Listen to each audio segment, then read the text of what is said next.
Bueno, muy buenas tardes a todos. Estamos muy contentos.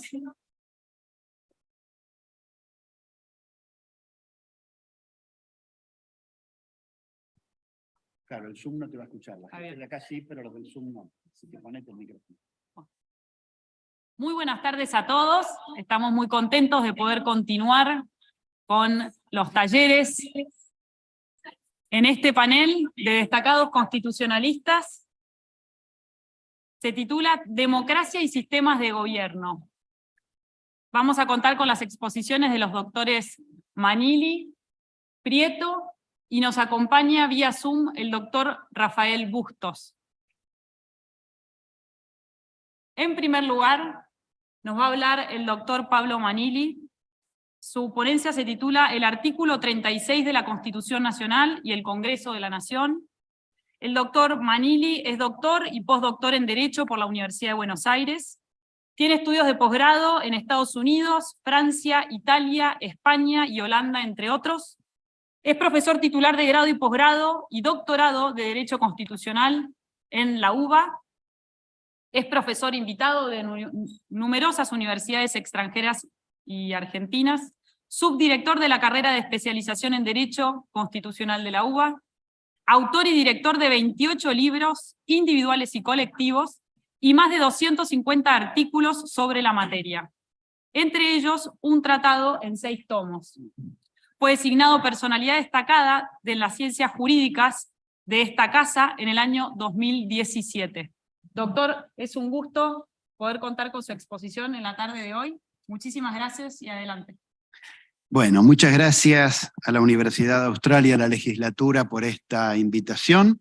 Es un placer para mí compartir con ustedes en el Salón Raúl Alfonsín algunas reflexiones con quien fuera hace muchos años profesor mío, el doctor Rafael Bustos Gisbert, ni se debe acordar, porque él era recién recibido y yo menos todavía que recibido, y con el amigo Hugo Prieto, con el que nos unen muchos años de trayectoria. Así que gracias por la invitación, Verónica. Bueno, artículo 36 de la Constitución me pidieron que hable. Tengo un sentimiento paradójico respecto de esta norma, porque por un lado me parece la más importante de la Constitución, pero por otro lado es la que yo quisiera que nunca se aplique. El artículo 36 es la cláusula democrática. Es la que protege la vigencia del orden democrático pese a cualquier golpe de Estado. Su primer párrafo dice que la Constitución mantendrá su imperio, aun cuando se interrumpiere su observancia por actos de fuerza contra el orden constitucional y el sistema democrático. Y agrega, estos actos serán insanablemente nulos. Fue la primera norma que votaron los constituyentes del 94, no me va a dejar mentir el doctor Prieto que fue constituyente. Fue la primera norma que votaron, todo un símbolo, ¿no? 11 años después de recuperada la democracia, la primera norma aprobada en la Convención fue justamente la cláusula democrática. Pero no es una norma nueva. Miren, la Constitución de 1819, esa fallida Constitución unitaria, decía, todo el que atentare o prestare medios para atentar contra la presente Constitución será reputado enemigo del Estado. O sea que ya había en la Constitución de 1819 una norma parecida. En el proyecto de Alberdi de 1852, previo a la Constitución de 1853, también se ponía un proyecto de cláusula que decía, toda autoridad usurpada es ineficaz, sus actos son nulos. Ahora vamos a hablar del tema de la nulidad. Y en el ciclo de reformas constitucionales provinciales de la década del 80, de 1980, ya recuperada la democracia, la Constitución de Córdoba y de Catamarca contenían normas que sirvieron como antecedentes de la norma federal. La Constitución cordobesa del 87 decía en su artículo 17, esta Constitución no pierde vigencia aun cuando por acto violento o de cualquier naturaleza se llegue a interrumpir su observancia. Es decir, teníamos antecedentes de normas o de proyectos de normas en esta materia, y lo que intentó el constituyente del 94 fue terminar con esa nefasta doctrina de facto. La doctrina de facto se fue pergeñando después de cada golpe de Estado. El golpe de Estado del general Mitre en 1862 generó un fallo de la Corte avalándolo. El nefasto golpe de Estado de 1930 generó una acordada vergonzosa avalándolo, y lo mismo pasó con el golpe del 43, con el del 55, con el del 66 y con el del 76. La Corte Suprema de Justicia de la Nación, lamentablemente, después de cada golpe de Estado, dictaba alguna acordada convalidándole a los golpistas su posición de usurpadores del poder y convalidando sus actos. Lo que intenta esta norma es justamente abortar ese tipo de jurisprudencia convalidatoria. Y es muy interesante la sanción de nulidad que contiene esta primera cláusula del artículo 36. El artículo 36 es muy largo, no lo voy a poder abarcar todo, me voy a concentrar en lo que creo que son los puntos principales. Pero fíjense que la propia Constitución habla de nulidad.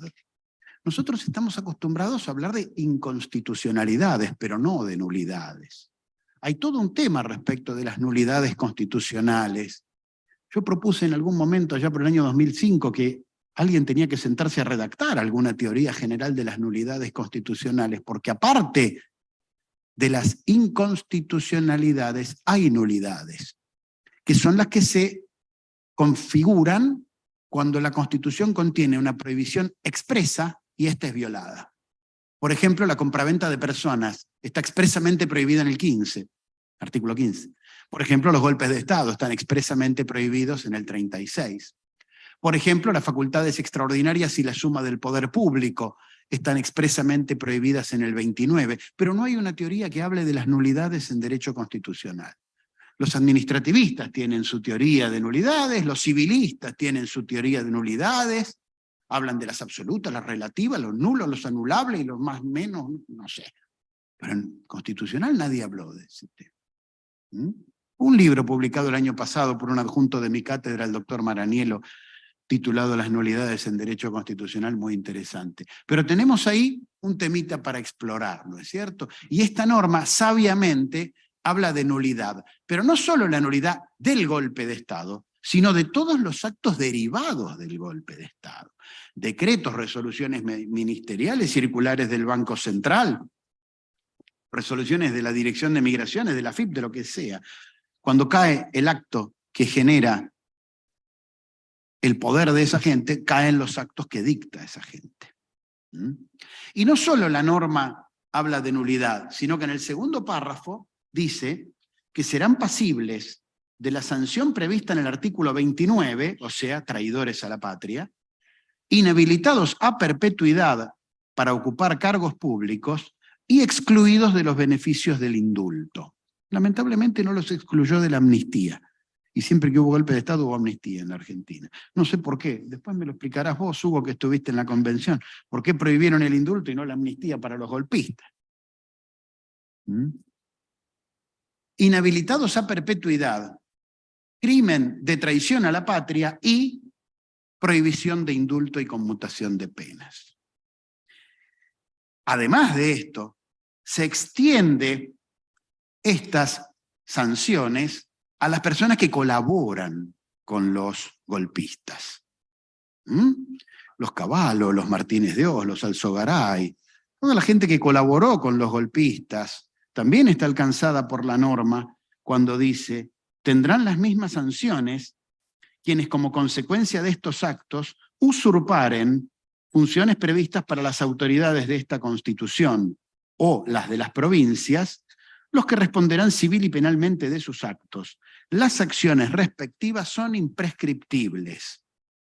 Aquí lo que se busca es no solo prohibir el golpe, declarar la nulidad del golpe, proclamar la vigencia de la Constitución, sino también tratar de hacer desistir a los colaboradores de los golpes de Estado de que justamente participen del gobierno en esas situaciones. Algunos podrán decir es una norma declamatoria, es una norma meramente declarativa. Sí, pero con esta norma podrán ser juzgados, si Dios no quiera, algún día llegar a ocurrir esto. con esta norma podrán ser juzgados. Y luego culmina esta sanción tan grave para los golpistas con la proclamación del derecho de resistencia a la opresión. Un derecho muy interesante, que estaba ausente en la Constitución Nacional, pero que es de vieja data. Ya en la Edad Media, un autor llamado Juan de Salisbury, o John Salisbury, había escrito en el año 1159, antes de la Carta Magna inglesa, que cuando el rey se desvía de la justicia y del bien común, se convierte en tirano. Y al tirano se lo puede resistir, destituir y matar. Luego hubo versiones más moderadas de esta postura, los llamados monarcómanos, ya en la Edad Moderna. Luego vino John Locke en 1689, también proclamando el derecho de resistencia a la opresión. Thomas Jefferson, un siglo después, 1776, al redactar la Declaración de la Independencia Norteamericana, también habló del derecho de resistencia a la opresión y dijo que cuando una larga serie de abusos y usurpaciones, continuando invariablemente al mismo fin, hace patente el designio de los gobernantes de oprimir al pueblo con absoluto despotismo, toca el derecho de éste y su deber de desechar a un gobierno semejante. Derecho de resistencia a la opresión. La Declaración Francesa de 1789, apenas una década después, por supuesto que lo consagró como un derecho natural, inherente a la persona e inalienable, el de resistencia a la opresión. La Constitución de 1793, la segunda Constitución francesa, también lo consagró expresamente en el artículo 33. Y en la Argentina también teníamos precedentes anteriores a 1994. Pedro de Ángelis, en 1852, había redactado un proyecto de constitución que contemplaba la resistencia en el artículo 13. Leandro Alem, el senador, siendo senador, en 1891, esbozando una defensa de lo que fue la Revolución de 1890, decía que cuando no se respeta ningún código, cuando no se respeta la Constitución, hay un derecho anterior a la Constitución de resistencia a la opresión. Algunos habrán dicho, bueno, ese es un derecho natural, como decía la Declaración Francesa, no haría falta proclamarlo. Bueno, pero lo que abunda no daña. Para aquellos que no creen en el iusnaturalismo, está perfecto que esté. Y para aquellos que creen en el iusnaturalismo, no daña que también esté volcado en una norma escrita.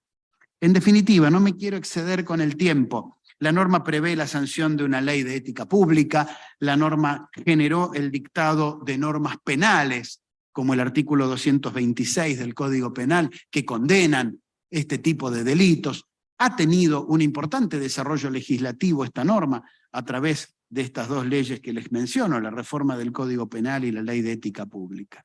Pero lo importante es saber que el artículo 36 sirve como paraguas y sirve como cláusula de resguardo de la Constitución.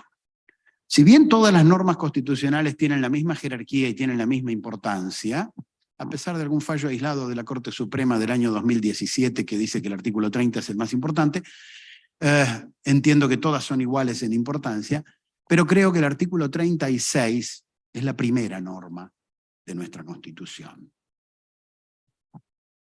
Es la norma que resguarda la vigencia de la Constitución para los tiempos. Y esperemos, como les decía al principio, que nunca sea aplicada. Muchas gracias.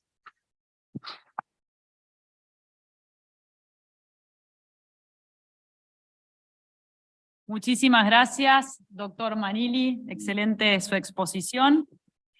A continuación, vamos a tener el honor de escuchar al doctor Hugo Prieto acerca de las disfuncionalidades del diseño constitucional en Argentina, aportes para su reforma. El doctor Prieto es abogado por la Universidad Nacional de La Plata, se dedica al ejercicio liberal de la abogacía y es litigante ante la Corte Suprema de Justicia de la Nación. Es abogado consultor especializado en Derecho Constitucional y Derecho Administrativo. asesor en universidades, legislaturas, fiscalías de Estado, municipios, consejos deliberantes y consejos de la magistratura. Es abogado de la Fiscalía de Estado de la provincia del Neuquén ante la Corte Suprema desde el año 2012, ex asesor en el Consejo de la Magistratura de la Nación y también es profesor de posgrado en la Universidad Nacional de Buenos Aires y en la Universidad Nacional de Comahue y en otras universidades como la Universidad de Bolonia. También es profesor de grado en la Universidad Nacional de Comahue. Tiene más de 60 artículos publicados en revistas científicas y libros de ponencias de eventos académicos sobre la temática de derecho administrativo, derecho constitucional y cuestiones institucionales. Es coautor de distintos capítulos también y expositor en distintos eventos académicos. Doctor, es un gusto contar hoy con su presencia y adelante con su exposición. Bueno, muchas gracias. Un honor para mí estar en esta sala Raúl Alfonsín, de esta hermosa legislatura de la ciudad, y agradezco particularmente la invitación para exponer sobre este tema. Es el evento una buena oportunidad para aunar un poco esa dicotomía que generalmente, y a mí que me ha tocado pertenecer a los dos mundos, que se suele dar entre los parlamentarios y los académicos, que siempre se miran unos a otros un poco de reojo y no siempre con la mejor opinión uno del otro. Y me parece que es sumamente importante estos eventos donde ya he escuchado en alguna otra exposición durante el día de hoy que existe la idea de revalorizar el rol del Congreso Nacional, de los parlamentos en general, y yo estoy absolutamente de acuerdo con esa idea, solo que me parece que tenemos que pensar muchas cuestiones para encarar la tarea, y de eso va a versar mi charla. Básicamente, ¿qué es lo que tenemos? Bueno, tenemos un diseño institucional en la Argentina que tiene no es una copia textual, pero fuertemente inspirado en la Constitución norteamericana, que fue una constitución de diseño, diría yo, para sintetizarla, ¿no? Y donde el producto que se logró en 1787 fue exactamente lo que se quería, o muy cerca de lo que querían hacer los padres fundadores. ¿Y qué era lo que querían? No era tampoco, o sea, fue de diseño, pero tampoco fue un invento, porque la inspiración de la Constitución americana y la nuestra es de fuente aristotélica, ¿no? Capítulo 10 de la política, donde ya se pensaba en un sistema de equilibrio donde todos los sectores importantes, relevantes en la sociedad, debían tener una representación, una participación en el diseño de las estructuras de poder.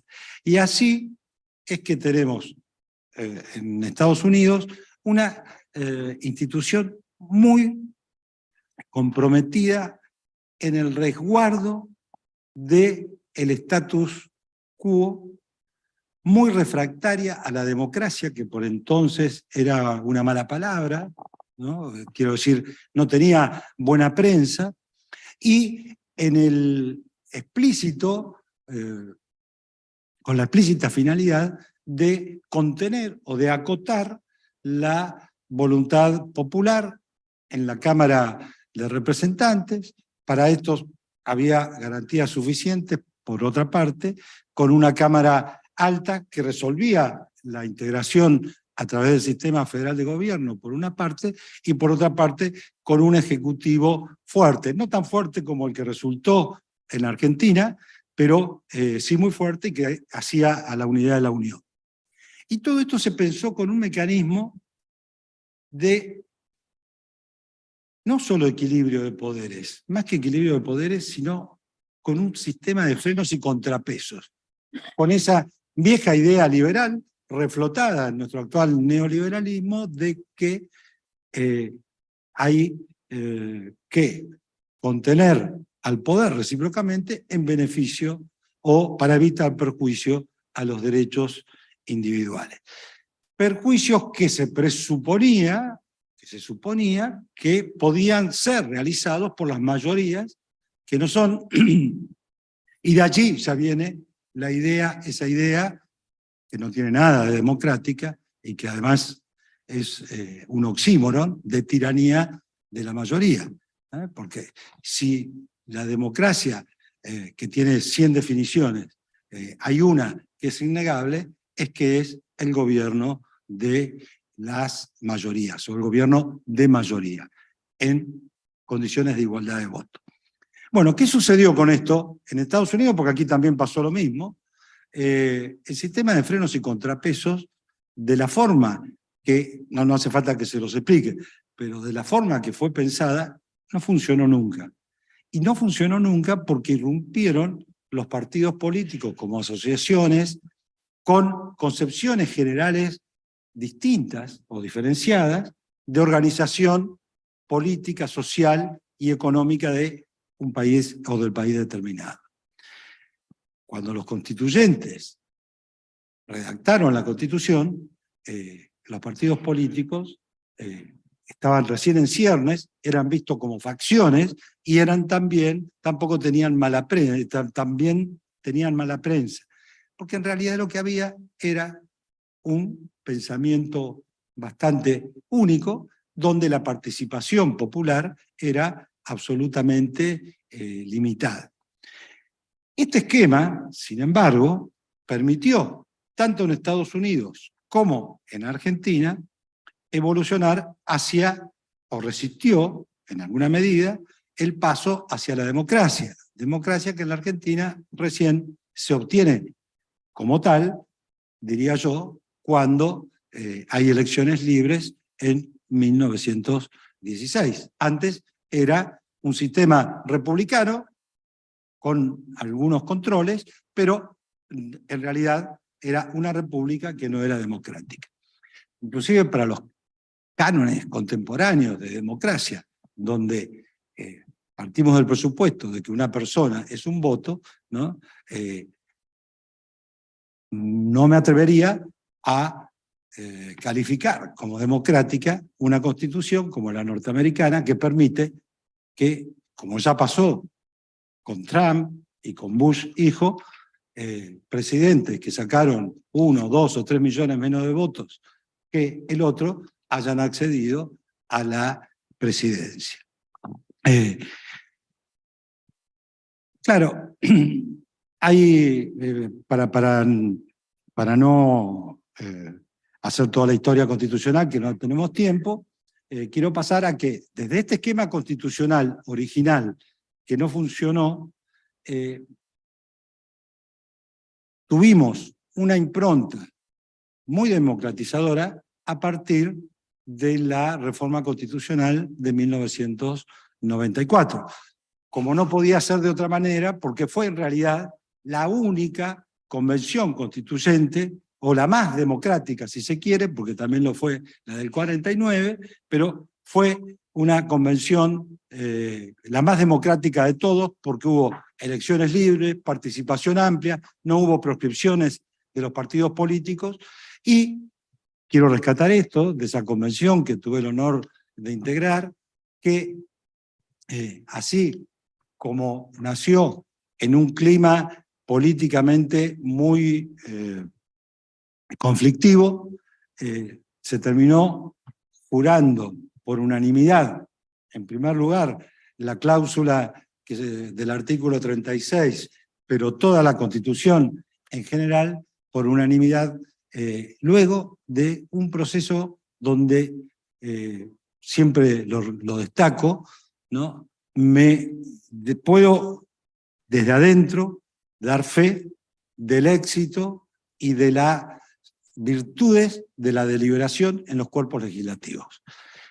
Y justamente allí quiero apuntar lo que queda de exposición. Porque en los ámbitos académicos, ¿no?, los abogados y también lo escuché en alguna otra charla, tenemos una gran propensión a pensar el derecho desde la justicia. Y en realidad me parece que tenemos que pensar el derecho desde la producción. Entonces, ¿qué sucede? Nosotros tenemos un sistema donde teóricamente hay frenos y contrapesos, pero que en realidad esto no existe. A ver, en la realidad de las cosas, y dejando a salvo la cuestión estrictamente funcional, la división de poderes es un pensamiento utópico en la realidad, porque la mayoría legislativa no solo que se debería corresponder, lo deseable es que se corresponda con el liderazgo político del presidente y de forma tal que la mayoría de la Cámara Legislativa pueda acompañar las políticas que fueron victoriosas y propiciadas en determinada elección. Pero claro, o sea, como forma de control recíproco de poderes, esto no existe. El poder de control al controlador es prácticamente inexistente. El Poder Judicial ha expandido absolutamente, y particularmente la Corte Suprema de Justicia, su propio poder, a expensas básicamente del poder legislativo. Todas las decisiones legislativas están sujetas a la última palabra que tiene la tercera Cámara Legislativa, que es ni siquiera la Corte, ¿no? Cualquier juez de la República que suspende, que puede dejar sin efecto la ley, aún para el caso particular, incluso de forma cautelar. Esto lo hemos visto reiteradamente. Por supuesto que nuestro sistema de control de constitucionalidad actual no tiene nada que ver con el original de la Constitución. El materialmente vigente no tiene que ver con el texto de la Constitución y tampoco tiene que ver con la evolución que tuvo en Estados Unidos, donde se supo mantener en límites de prudencia. Nosotros tenemos hoy, al control difuso se le ha anexado el control concentrado en manos de la Corte por la circunstancia del efecto expansivo de su sentencia y hasta porque últimamente también la Corte legisla. Ha dejado sin efecto hace poco la ley del Consejo de la Magistratura con fundamentos muy discutibles, pero vaya y pase, sino que dio vigencia, sancionó una ley que había sido derogada 16 años antes por el Congreso de la Nación, ¿no? De modo que el perjudicado de este estado de cosas claramente es el Poder Legislativo. Y que sea el Poder Legislativo el perjudicado significa que la perjudicada es la democracia, porque la representación más pura, plural y, valga la redundancia, representativa de la sociedad en su conjunto está precisamente en el Congreso. Claro, nuestro sistema, aunque ha sido teñido por esa impronta democratizadora del 94, lo cierto es que hay muchas cosas que no han funcionado o que han funcionado mal o que no funcionaron del modo que fue pensado. Por ejemplo, el jefe de gabinete, que fue pensado como una forma de atenuar el presidencialismo, que pueda responder a las crisis políticas mediante la designación de un jefe de gabinete, de alguien que no tiene mayoría en el gobierno, para sobrellevarlo, y cuando se tuvo la oportunidad, lamentablemente, tampoco funcionó, que fue en la crisis del 2001, donde el gobierno de la Rúa había perdido absolutamente no solo la mayoría parlamentaria, sino todo tipo de consenso. Ahora, justamente el diseño constitucional que tenemos, que tiene renovación parcial de las dos cámaras, cada 2 años la de diputados por mitades y cada 3 años por tercios la de senadoras, opta a las posibilidades de cambio legislativo. no fue casualidad, fue precisamente pensado de ese modo, y no vale la pena hacer juicio sobre lo que pensaron en 1853, pero lo cierto es que no hace falta que lo explique, el mundo ha cambiado mucho y es necesario otro tipo de funcionamiento, por una parte. Y por otra parte, el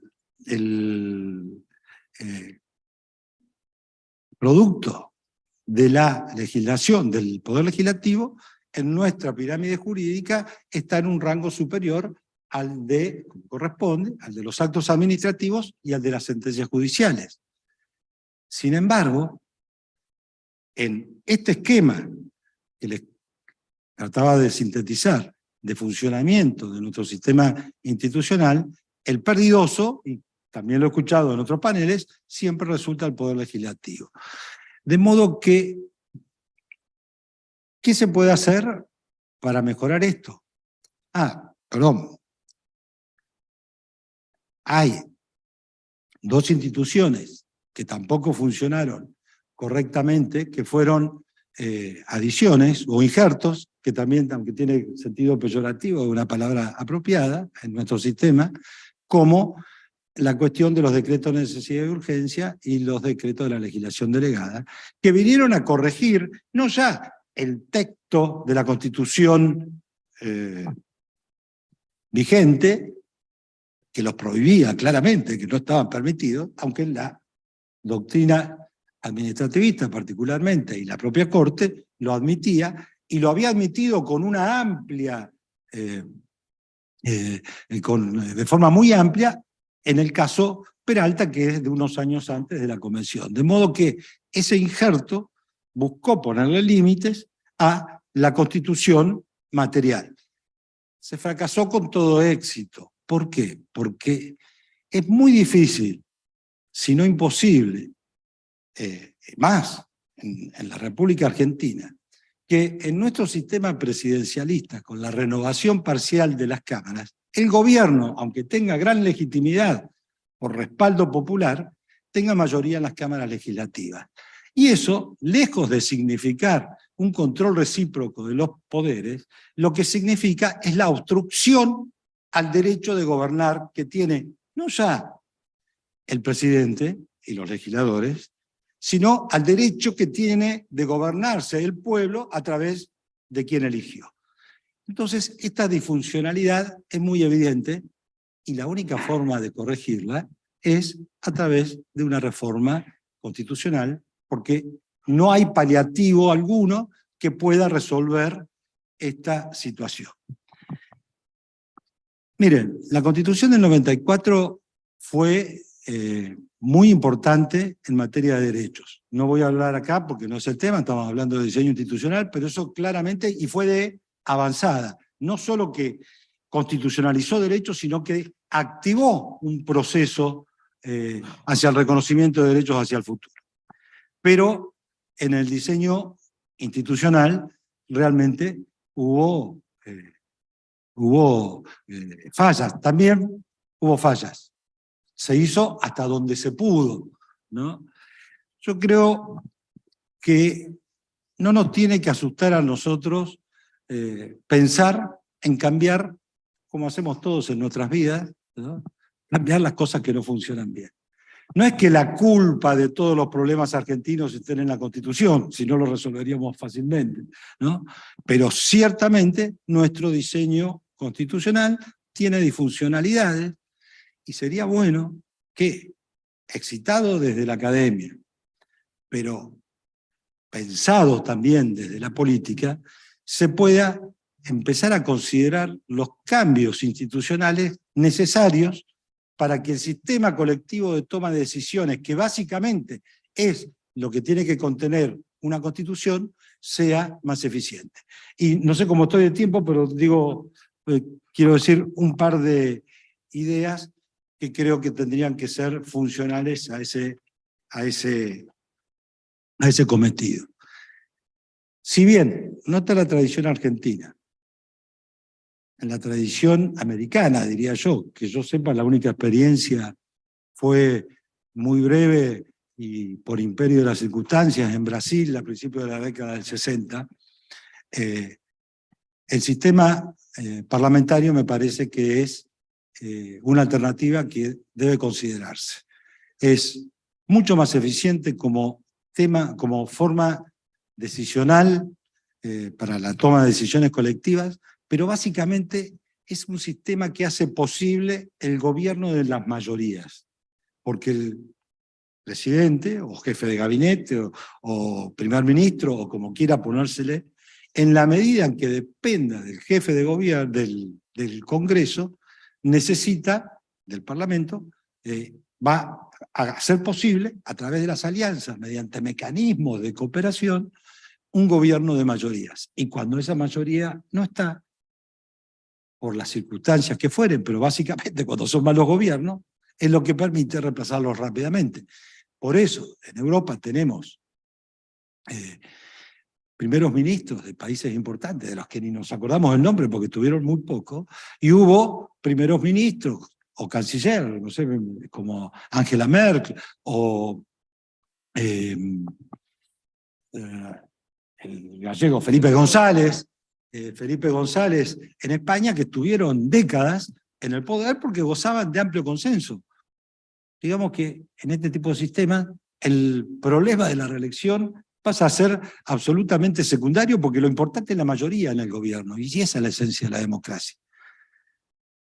Ahora, para que la centralidad del Parlamento pueda ser tal, hace falta no solo que el Ejecutivo se someta al Parlamento y a la ley, sino que el Poder Judicial se someta al Parlamento y a la ley. Lo que implica, en mi opinión, que tenemos que pasar de un sistema de control de Poder Judicial a un sistema de administración de justicia. Concentrar el control de constitucionalidad no sobre cuestiones sustantivas, no sobre la razonabilidad de las leyes, sino básicamente sobre las cuestiones procedimentales y de competencia, en un tribunal constitucional al estilo europeo. Aunque, debo decir, últimamente los tribunales constitucionales europeos están evolucionando, y hoy lo explicaba también el doctor Sagüés respecto de la Corte Interamericana de Derechos Humanos, hacia gobiernos,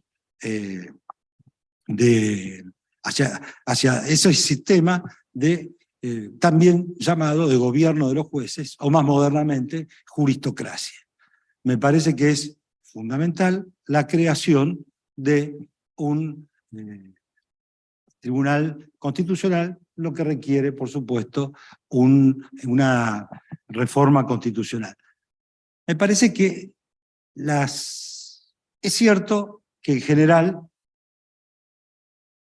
las constituciones se reforman o pueden reformarse en tiempos conflictivos, en tiempos extraordinarios, ¿no?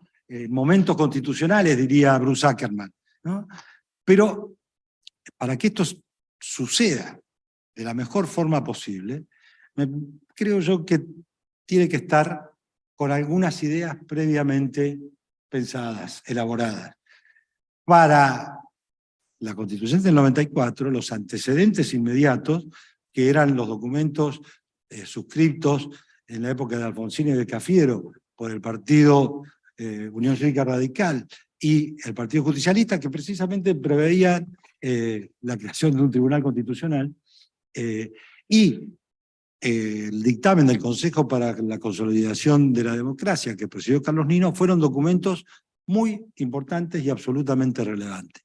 Y lo cierto es que no nos quedamos cortos en el 94 en materia de derechos, y eso disparó una catarata de buenas decisiones de buenas decisiones colectivas, digo, en materia de derechos.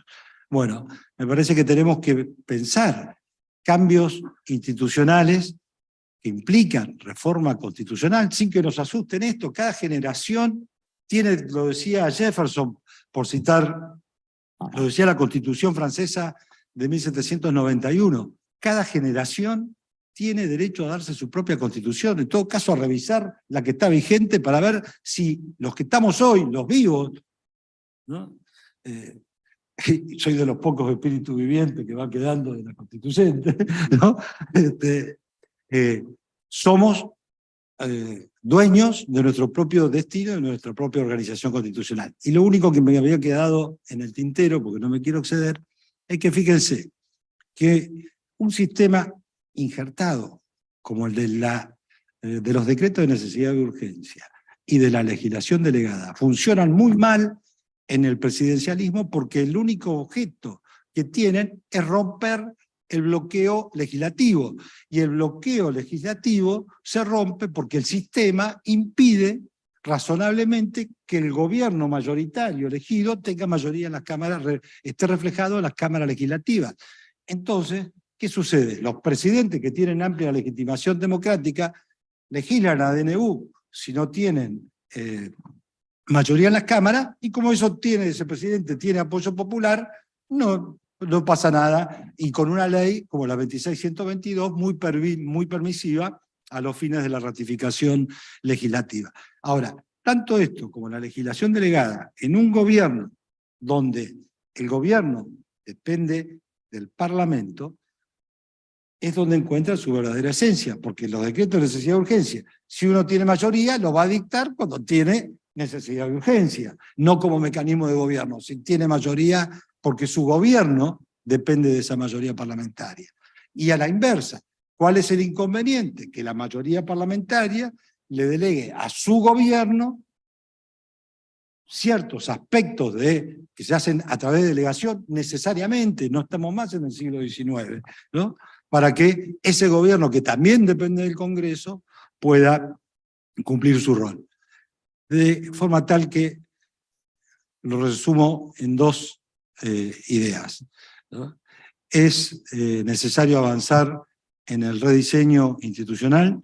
Esto se tiene que excitar desde la academia. Tenemos que empezar a pensar estas cuestiones, particularmente si estamos todos de acuerdo en que el Congreso tiene que tener un rol central. Y la segunda idea, y en honor a la sala y al presidente Alfonsín, por supuesto que la democracia tiene problemas y que tiene males, pero los males de la democracia, como decía Alfonsín, se curan con más democracia. Muchas gracias.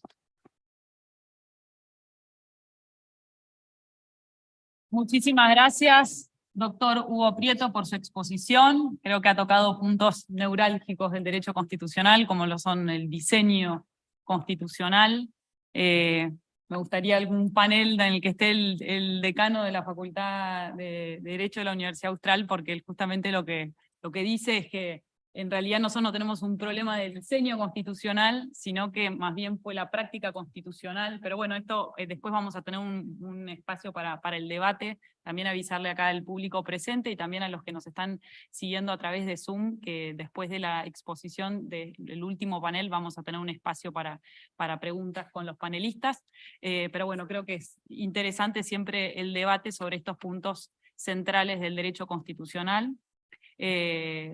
Voy ahora entonces a presentar a nuestro último panelista, el doctor Rafael Bustos Gisbert, quien nos va a acompañar a través de Zoom. Él nos va a hablar acerca del Parlamento y la democracia en el Reino de España. Él es profesor en las universidades de Salamanca, en la Universidad de Pompeu Fabra, y profesor ordinario de Derecho de la Unión Europea y Derecho Constitucional en la Escuela Judicial. Actualmente es catedrático de la Universidad Complutense de Madrid y director del Instituto de Derecho Parlamentario.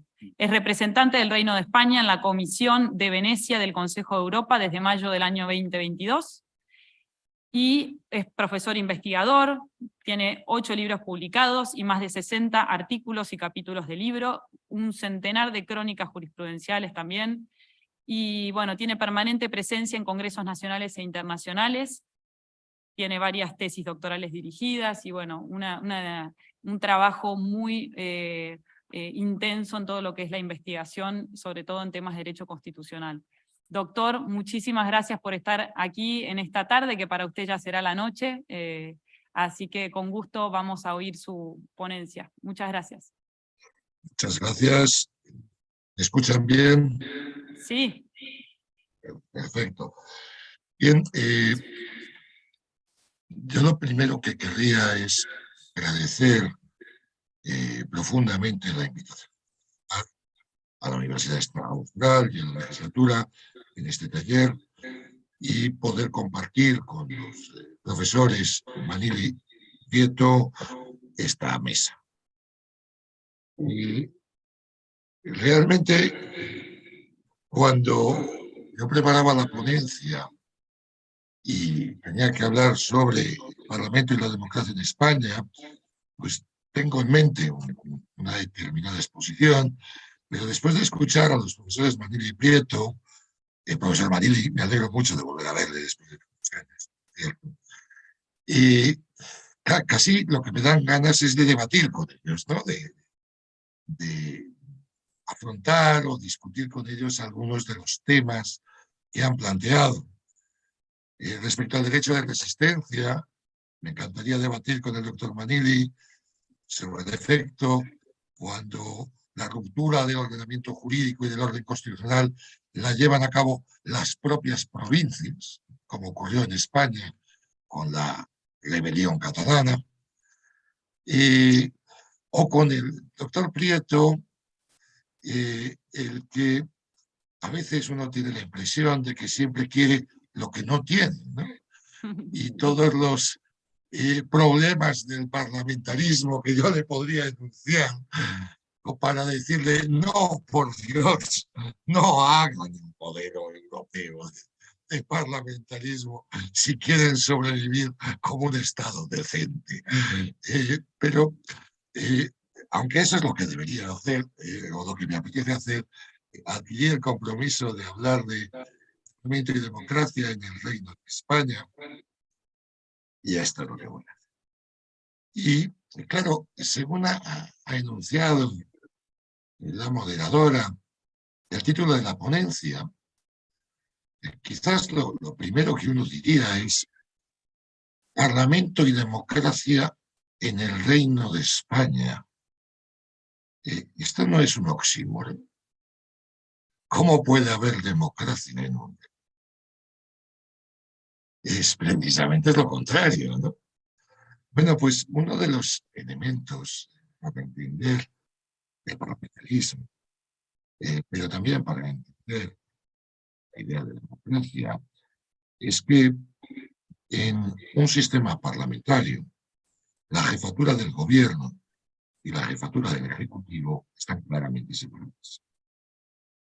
Y en un régimen parlamentario, la jefatura del Estado desarrolla una función fundamentalmente simbólica, porque no es de elección popular. Alemania es una república y es un sistema parlamentario.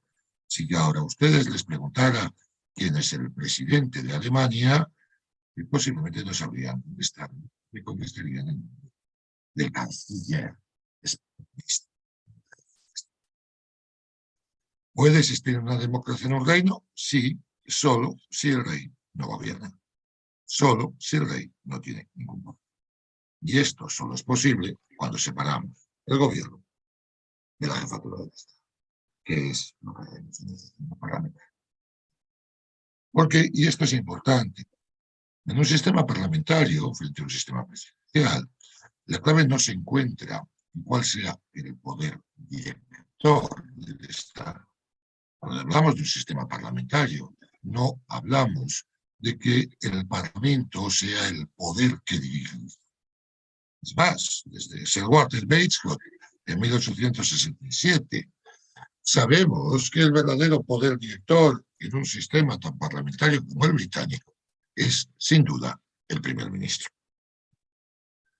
No, cuando hablamos de parlamento, del sistema parlamentario, hablamos de un sistema en el cual el ejecutivo es una derivación del parlamento y se mantiene en el cargo solamente mientras goza de la confianza. Esto confiere al Parlamento una posición de centralidad cualificada respecto a un sistema presidencial. Pues yo les diría que no, porque la verdadera cualificación de un Parlamento como órgano central en una democracia no está tanto en la forma de gobierno, cuanto en el rol que desarrolla en el Parlamento. Me explico. Dice un colega mío, experto en temas de derecho, miren, cuando hablamos de democracia, hablamos de Parlamento. Porque el Parlamento es el lugar básico donde se desarrolla la democracia. Decía el profesor, el doctor Prieto, un absoluto acierto. Hay miles de formas de definir la democracia. Pero si hay algo que creo que debemos acentuar hoy, es que la democracia no va de mayorías. La democracia no va de votaciones. La democracia, lo decía el doctor Prieto, y estoy totalmente de acuerdo, va de deliberación pública, de discusión pública en el más puro concepto rusoniano de formación de la voluntad. Y la deliberación pública en las modernas democracias representativas se desarrolla, sobre todo. El Parlamento no es un lugar de decisión. No nos engañemos. En los parlamentos no se toman las decisiones. Las decisiones las toman los ejecutivos de acuerdo con los portavoces de las distintas bancadas, a través de reuniones secretas, a través del teléfono, a través de pactos, a través de acuerdos. El Parlamento no es la sede.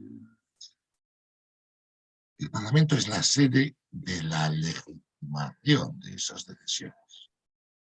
El Parlamento, en una democracia moderna, desarrolla 3 funciones esenciales, como son: publifica esa decisión que ha sido normalmente previamente acordada, la hace pública.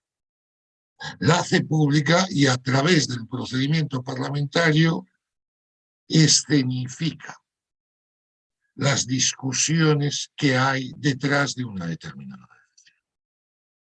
Publica decisiones, las justifica, las razona, obliga a rendir cuentas a quienes tomaron esa decisión acerca de cuáles fueron los motivos de la decisión. Al publicar la decisión consigue un segundo efecto. El procedimiento parlamentario permite la agregación de intereses. En el curso del procedimiento de adopción parlamentaria de la decisión, se incorporan a la misma intereses que en un primer momento no habían sido tenidos. Y tercera función, el Parlamento, a través del desarrollo de esta deliberación pública que agrega intereses, permite la integración de los ciudadanos en la decisión finalmente adoptada. Permite que los ciudadanos se identifiquen con las distintas posiciones que son discutidas y defendidas en ese debate. Identificación que permite a su vez la legitimación de la decisión incluso para las minorías, puesto que aunque no consigan obtener el resultado que ellas persiguen, sus posiciones han sido adecuadamente tenidas en cuenta, aunque rechazadas, han sido defendidas y los ciudadanos no se han sentido como seres ajenos a la democracia. Pues bien, como tengo que hablar de Parlamento y de España, ¿cómo ha funcionado? Pues miren, ha funcionado razonablemente. El sistema parlamentario español ha funcionado bien, se han creado mayorías sólidas, que han creado gobiernos sólidos, con suficiente apoyo parlamentario para sacar adelante su legislación y con suficientes garantías de los derechos de las minorías para conseguir que se discutieran suficientemente todos los asuntos y por tanto se elegían. En ese proceso el papel del Tribunal Constitucional. Como bien planteaba el doctor Prieto, España es un sistema europeo, por tanto es un sistema concentrado de control de constitucionalidad y por tanto tenemos un órgano específico para el control de constitucionalidad, como es el Tribunal Constitucional. Bien, el Tribunal Constitucional, a través de su función de protección de los derechos, ha protegido los derechos de los parlamentarios frente a las decisiones de la mayoría. De tal forma que hay una profusa jurisprudencia del Tribunal Constitucional para garantizar que los derechos de las minorías fueran respetados por las mayorías parlamentarias. Acceso a la información, contestación a las preguntas, suficiente tiempo para la discusión parlamentaria, prohibición de fraudes en el procedimiento legislativo, toda una serie de elementos que han asegurado la limpieza del sistema y el buen funcionamiento del sistema. Bien, si yo fuera un académico nacionalista, lo dejaría aquí. Diría, ven cómo España es el mejor de los mundos. Pero el profesor Manili me conoce y por eso se sonríe. Sabe que eso es algo que va en contra de mi naturaleza. Bien, todo esto que les he descrito es en parte mentira y desde luego en la actualidad no refleja la realidad. Especialmente desde el año 2015. ¿Qué ocurre en la España a partir de 2015? Pues miren, en España a partir de 2015 lo que ocurre es que llega al sistema político de manera clara el efecto de la crisis brutal de 2008 y el absoluto desprestigio de las instituciones y de los partidos políticos españoles.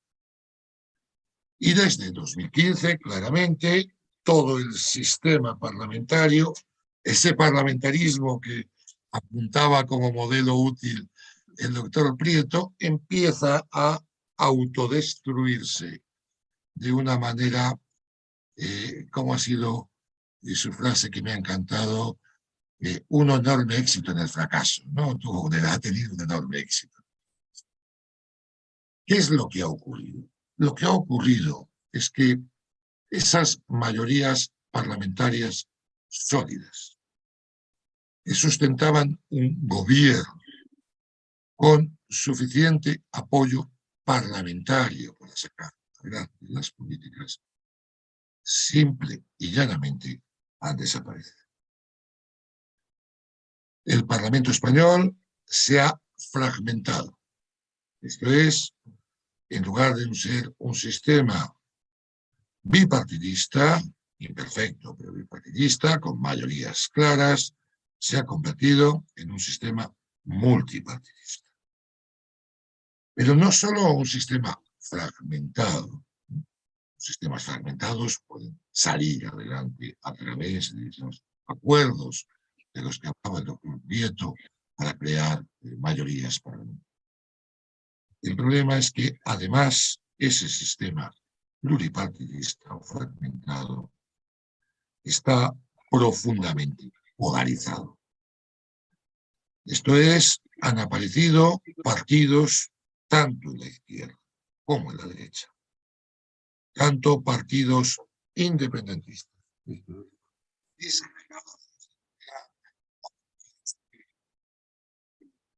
mitifican la unidad del Estado,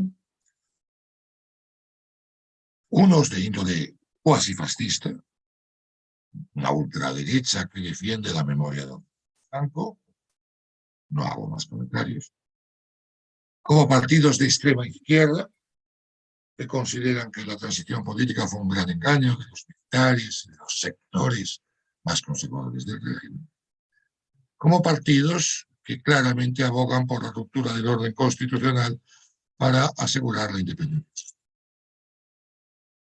Esto ha provocado que desde 2015 no existen mayorías en el Parlamento, pero sobre todo ha provocado un clima de enfrentamiento exacerbado a todos los niveles.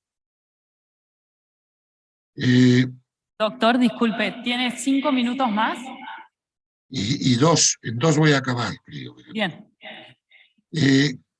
¿Cuál es el resultado? El resultado es 2 bloques, uno izquierda, otro derecha, más otra eje de distinción, de división entre una unidad absoluta del Estado y la disgregación del Estado, que ha generado una fractura absoluta en el que ningún partido puede gobernar sin los apoyos de los extremos. El gobierno Frankenstein, con eso queda todo dicho, se llama el gobierno actual, o el gobierno posiblemente fascista se llama al gobierno de una eventual victoria el próximo 23 de julio de la derecha en España. El Parlamento se ha convertido en un lugar donde, para empezar, para que se hagan una idea, el 80% de los miembros de la Cámara Baja no han sido parlamentarios antes. No hay amistades previas. No se relacionan entre sí. No hablan, no negocian, no pactan, no consensúan.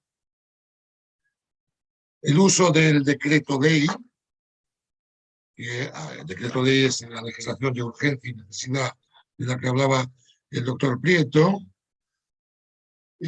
ha aumentado exponencialmente.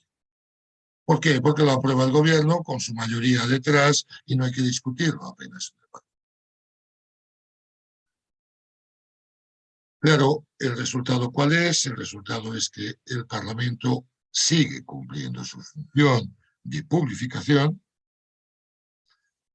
pero ya no cumple o no cumple igual de bien sus funciones de integración y de agregación de intereses.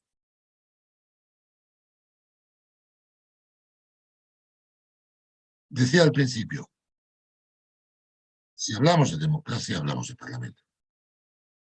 Cuando el Parlamento se disgrega, cuando además se polariza, cuando no es capaz de organizarse, cuando no es capaz de integrar a los ciudadanos en el proceso de deliberación pública, tenemos un problema.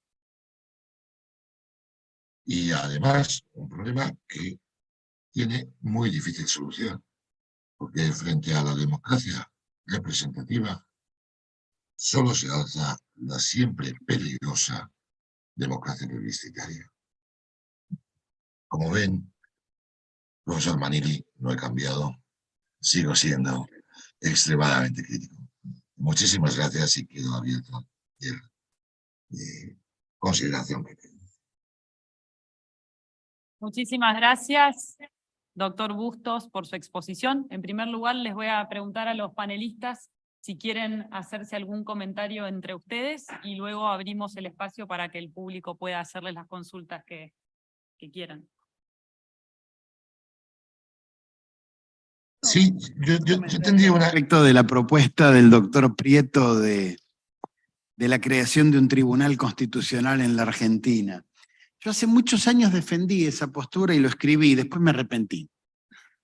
Cambié de idea, pero está bien. Es de necio no cambiar de idea cuando uno cree que está equivocado.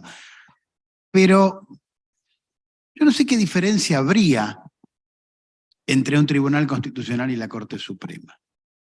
La Corte en el año 2019 dictó un fallo Farina, Aidé, donde dijo que sus precedentes son obligatorios para todos los jueces inferiores, punto.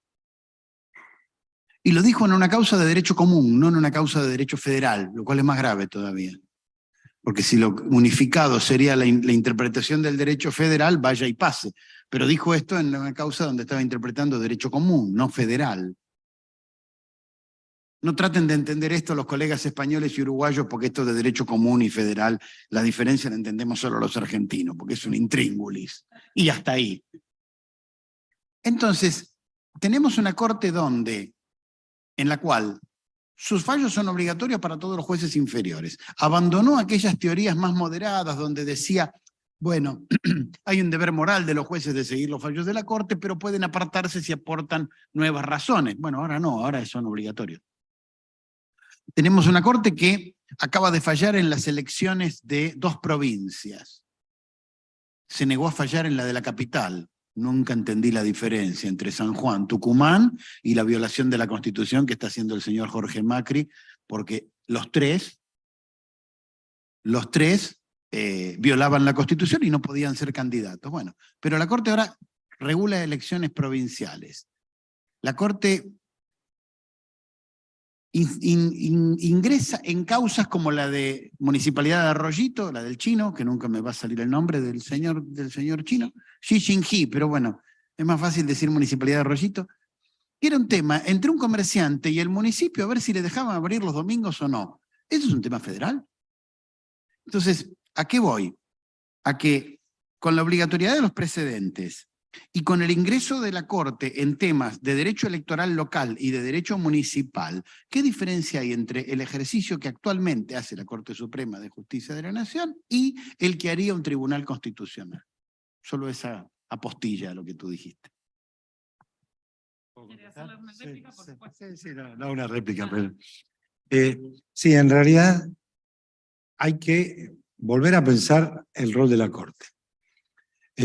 Nosotros tenemos una Corte que se atribuyó, como sucedió en Estados Unidos, el control de constitucionalidad, y eso lo fue extendiendo paulatinamente a lo largo de toda su historia. No quiero personalizar en una composición en particular, porque en esto, salvo breves periodos, siempre ha sido una constante. Donde la Corte, por ejemplo, resuelve cotidianamente asuntos de derecho común. Y la Constitución dice que los juicios se concluyen en las provincias, sin intervención de las provincias, del gobierno federal.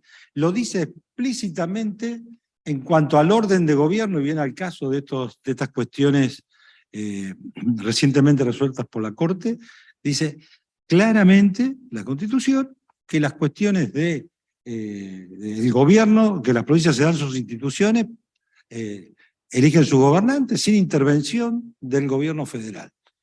La Corte, sin embargo, por ejemplo, reescribió la Constitución de San Juan. Lo que dice la Corte no es lo que dice la Constitución claramente decía otra cosa.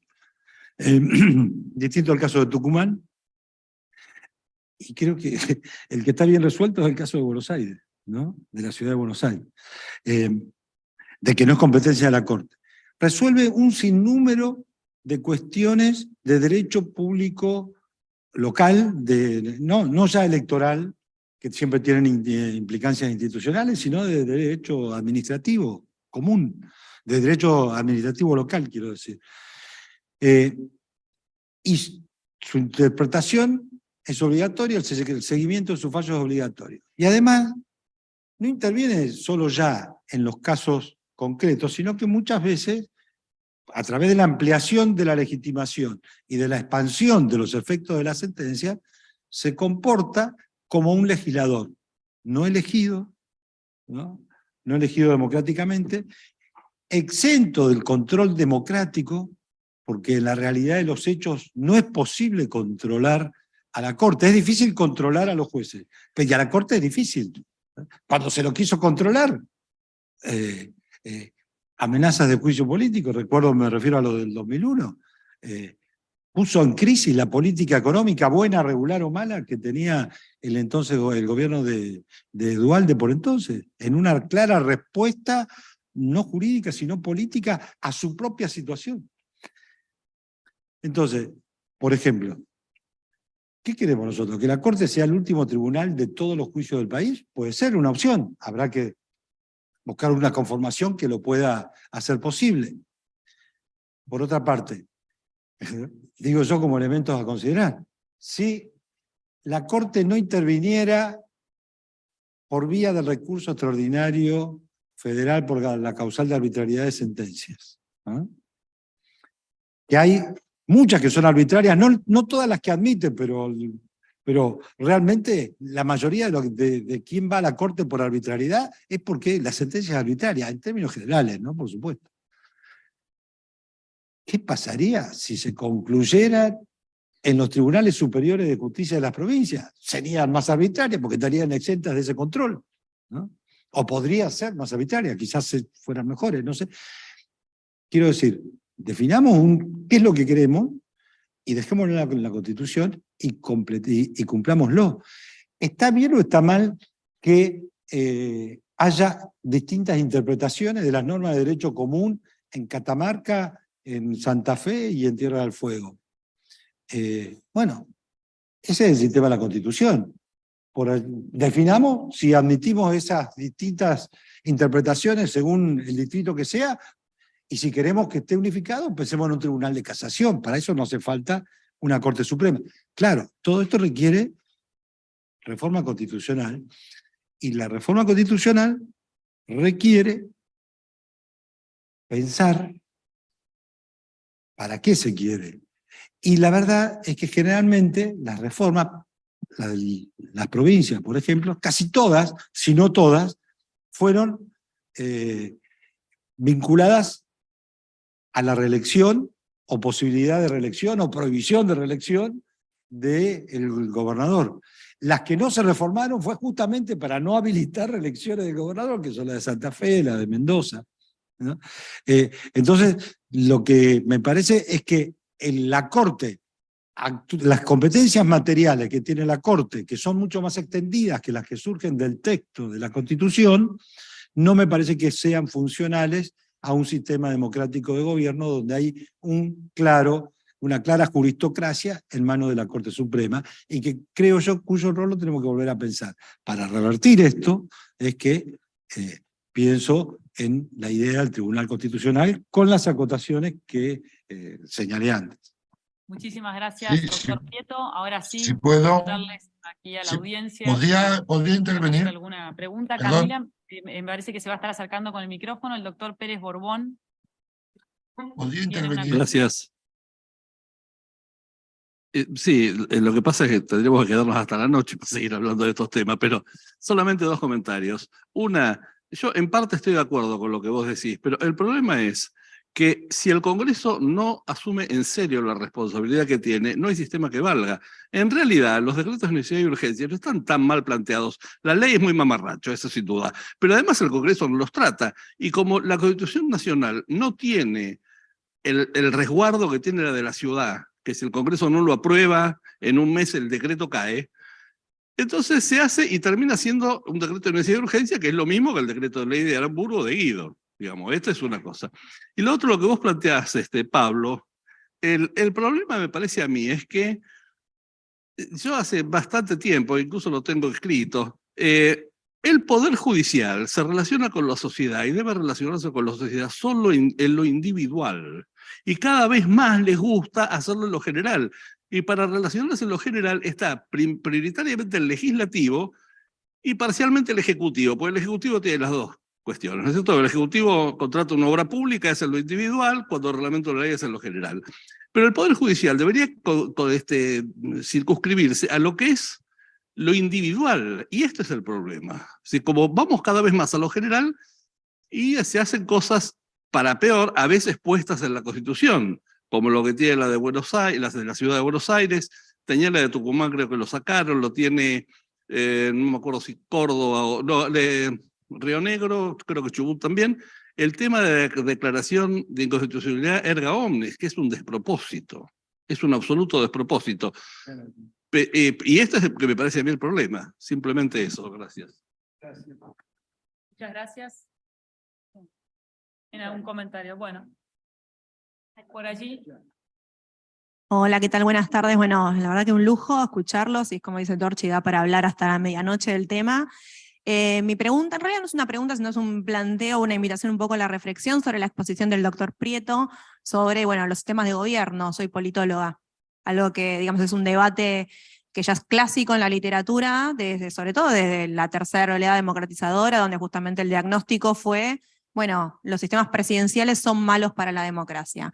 Una pregunta que es un poco retórica, pero que también creo que guiaría quizás un poco el debate, tiene que ver con justamente lo que mencioné hace un ratito, el para qué. En su momento las reformas constitucionales, otras propuestas de reforma que, digamos, en el plano ideal de Alfonsín era buscar un sistema semipresidencial, algo en el camino, a mitad de camino, digamos, entre un sistema parlamentario y un sistema presidencial, por la viabilidad política de un sistema parlamentario en un país confederal con la complejidad institucional y política que tiene el nuestro. ¿No? Vemos que bueno, el Senado es caja de resonancia de alianzas políticas que van más allá de un intercambio, de una ida y vuelta entre ejecutivo y legislativo. Entonces, en ese sentido, este debate que digamos dentro de la literatura pasó por diferentes estadios, ya va creo que por la tercera generación, donde la pregunta es, bueno, pasaron los años y la realidad es que los sistemas presidenciales en América Latina sufren inestabilidad de gobierno, pero no crisis de régimen.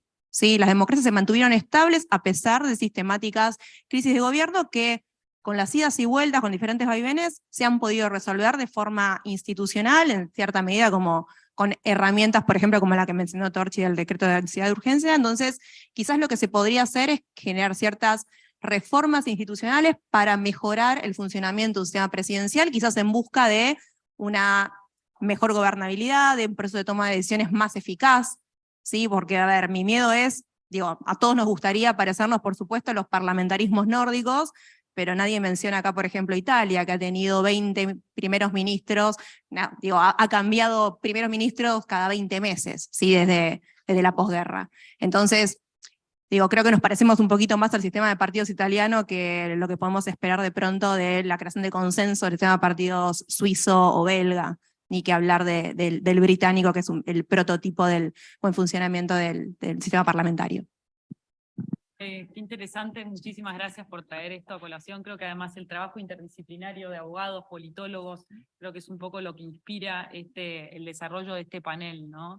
En ese sentido, esta mañana Alfonso Santiago contaba de su libro, un nuevo libro que acaba de sacar con Ignacio Bulín, que se llama Derecho Constitucional y Políticas Públicas, en donde justamente para resignificar esta tarea del Congreso, que hablaba recién Torchi y los panelistas, es necesario, se plantea en el libro un nuevo paradigma del estudio del derecho constitucional de las políticas públicas, ¿no? Así que, gracias, doctor. Tenemos al doctor Rafael Bustos que quiere hacer un comentario desde Zoom. Adelante, doctor, por favor. Sí, muy brevemente. Por comentar algo que han dicho los ponentes y en alguna medida los intervinientes, tomando una palabra que usaba el doctor Prieto, que es una palabra que utilizó el maestro Valadez hace muchos años para describir la incorporación de herramientas del parlamentarismo a los sistemas presidenciales latinoamericanos, la palabra injerto. Cuidado con los injertos. Mucho cuidado con los injertos. La forma de gobierno es un sistema. Como todo sistema, está compuesto por un grupo de elementos que tienen que ser coherentes entre sí. Y por tanto, hay que ser cuidadosísimo. El sistema que más elementos parlamentarios ha introducido en Latinoamérica, para mi gusto, es el peruano. Y miren cómo están. No creo que sea la historia de éxito, precisamente.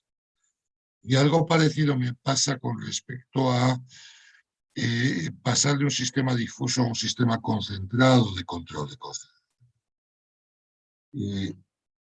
Miren, las críticas que yo les he oído hoy son exactamente las mismas que se hacen al Tribunal Constitucional Español. Y es un sistema concentrado. Hay que pensarse muy bien. Y lo han dicho muy claramente en el debate, por qué y para qué. Lo planteaba, no recuerdo el nombre en la intervención, las decisiones de un tribunal constitucional concentrado, por definición, son erga omnes. Si esto es un problema, bueno, pues hay que planteárselo antes de entrar en cualquier traslación. Solo quería apuntar este elemento. Los checks and balances es un juego como de estos móviles, ¿no? Tú tocas una herramienta y todo se mueve. Entonces hay que pensar muy bien, no ya el efecto de tocar una de las herramientas, sino lo que eso genera en el conjunto del sistema. Me puede llevar a situaciones peores que las que se intentan resolver, a base con la intervención en asuntos globalmente, como colonialismo. Bueno, muchísimas gracias. Tenemos tiempo para una última pregunta y luego vamos a tener un intervalo antes del siguiente panel. Adelante, por favor. Si quiere decir su nombre antes. Gracias, Fabiana Malatesta, mi nombre. Justo. Bueno, a manera de reflexión y de manifestar absoluta coincidencia con el doctor Prieto, quienes estamos trabajando, estudiando y militando el parlamentarismo desde la academia, tenemos esa genética híbrida de transitar entre la política y la academia.